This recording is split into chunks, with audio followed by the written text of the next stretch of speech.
How's it going, everybody? Raising Hell here, and today I'm going to be showing you my top 5 favorite methods of dealing with the Spider Queen in Don't Starve. So while it is perfectly possible to actually kite the Spider Queen in Don't Starve, this results in a massive drain to sanity for the player, and therefore I prefer alternative methods. So I'm going to count down 5 from the least to the most convenient for the player in any given situation. Number 5, tentacles. As you are aware, tentacles reside in swampland areas, and if you are lucky enough to have a swamp near to the location where you have actually woken up a queen spider, it is easy enough to simply lure the queen spider into the swamp where the tentacles will dispatch her relatively quickly. It will take 1 or 2 tentacles to actually bring her down, but it is in the long run a very easy method. The only downside is its over-reliance on geography, because if you do not have a swamp land in the area that you are currently fighting the queen spider in, it is not very useful.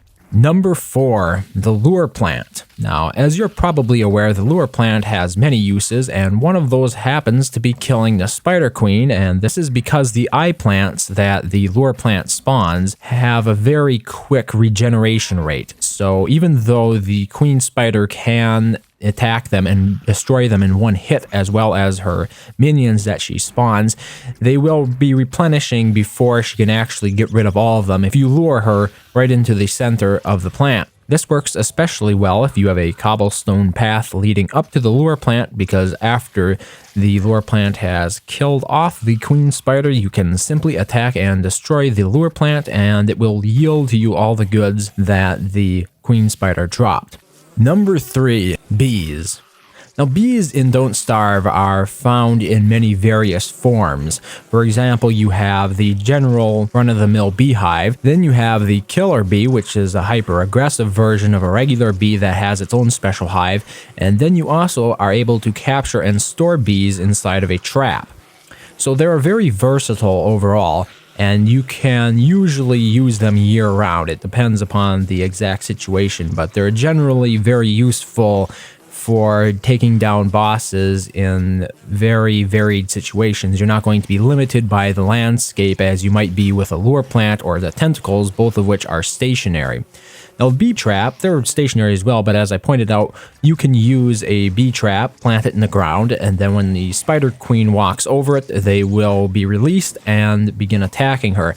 It may take up to 4 bee traps to actually remove the spider queen, but in the long run, you are avoiding a lot of potential damage, as well as actually a massive amount of sanity drain, which can be quite damaging if you're not prepared for it. Oftentimes, it is easier just to find a nearby beehive with aggressive bees during the spring, or some killer beehives that seem to be quite prominent throughout many maps. So this is a bit of a compromise between the lure plant and the tentacles, which is why it is rated number 3 in my opinion. Number 2, pigs.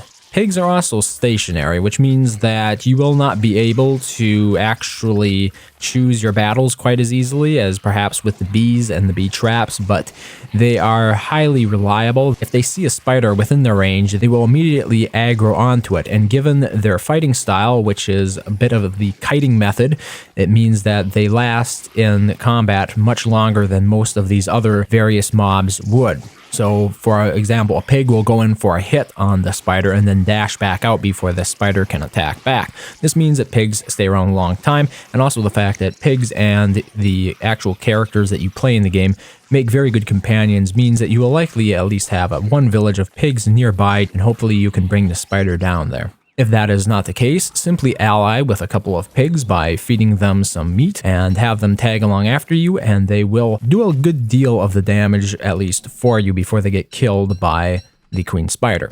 And number 1, blow darts. Now, do not underestimate the value that a blow dart can provide. It is a little bit expensive. It takes a little bit of time to craft it. With simply 13 blow darts, you can take down a spider queen. And this is a weapon that can be taken pretty much anywhere. So you can prepare, you can equip yourself with 13 darts before you head out, and you will be able to take care of the spider queen from range at a very safe distance. Not without its risks, but if you're wearing proper armor protection like a log suit and possibly a football helmet, you you should take very little, if any, damage. The real threat, of course, is going to be from the spider warriors that the spider queen spawns more than the spider queen herself, as you will be sitting a safe distance away from her, just shooting darts at her.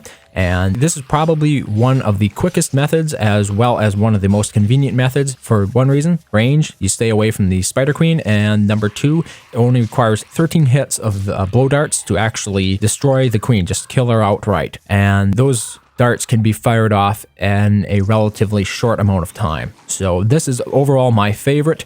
It does require a little bit of preparation, but overall the results that it yields are, I think, the most versatile, as well as the overall most efficient for removing the spider queen.